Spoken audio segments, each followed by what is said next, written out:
Mag-isa sa kwarto si Lynette. Nagre-ring ang cellphone ni Carlos. Tinatawag ni Lynette si Carlos pero nasa banyo siya. Carlos, nagre-ring yung phone mo. Lumapit si Lynette sa cellphone ni Carlos. Nakita niya ang pangalan na tumatawag. Dr. Zoe Tanyac. Nagtaka siya. Sinagot ni Lynette pero hindi muna siya nagsasalita. Habang si Zoe natataranta at natatakot na dahil sa sugat niya. Sabi niya, "Hello. Hello, I need your help. I need your help, Dad." Nagulat si Lynette sa mga narinig niya. Sabi niya, "Anong sabi mo, Zoe?" Nanlaki ang mga mata ni Zoe para umakyat ang dugo niya dahil si Lynette ang nakarinig ng mga sinabi niya. Pero dahil dito, magaling si Zoe, mabilis siyang nakapag-isip ng dahilan na sasabihin niya.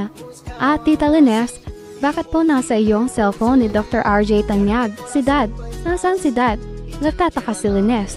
Anong sinasabi mo? Cellphone at number ito ni Carlos. Narong number ka ba?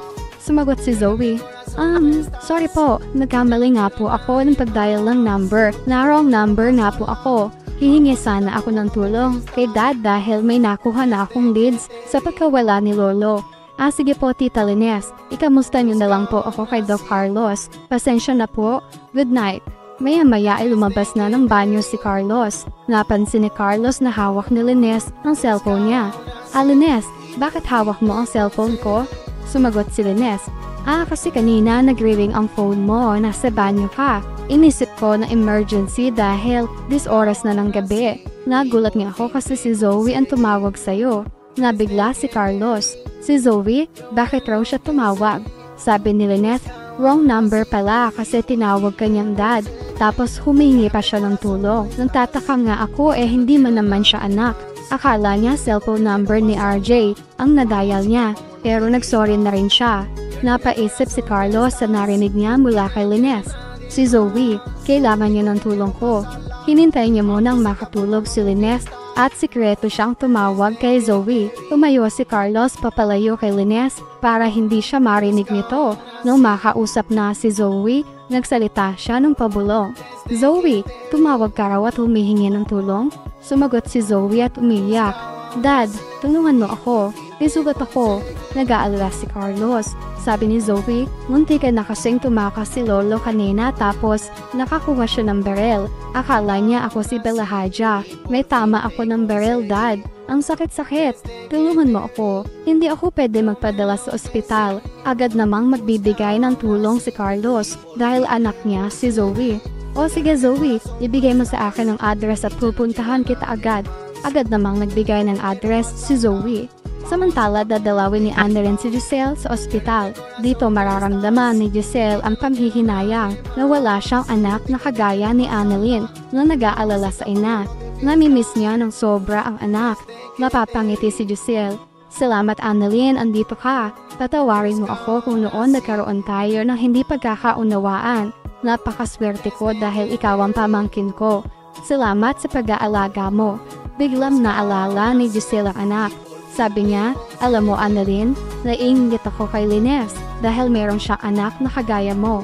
Kung buhay pa sana ang anak ko, edi sana may makakasama ako dito. Hindi ako nag-iisa. Sumagot si Annalyn, Tita Giselle, pwede niyo rin naman po akong ituring na anak ninyo. Ganon rin naman po yun dahil tita ko kayo.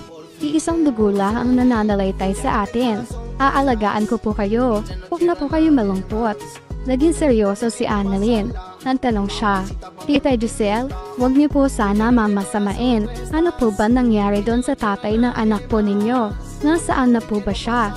Biglang natahimik si Giselle. Sa kabilang banda, sumugod si Carlos sa hideout nila Moira kung nasaan si Zoe para gamutin ang sugat nito. Si Belahadja ang sumalubong sa kanya.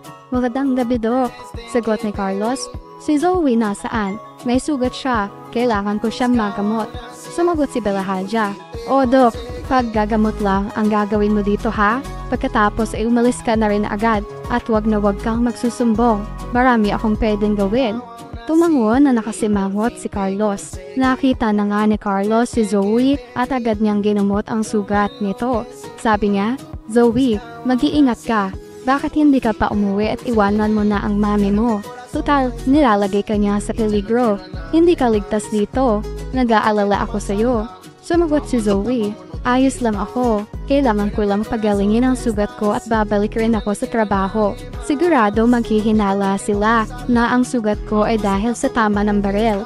Sabi ni Carlos, Zoe, lumayo ka na sa nanay mo. Umalis ka na rito. Sa iba ka na lang magtago dahil pinapahama ka ng sarili mong ina.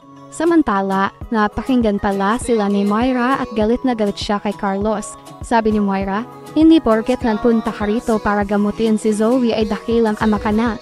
Sa galit ni Carlos, nasampal niya ng malakas si Moira.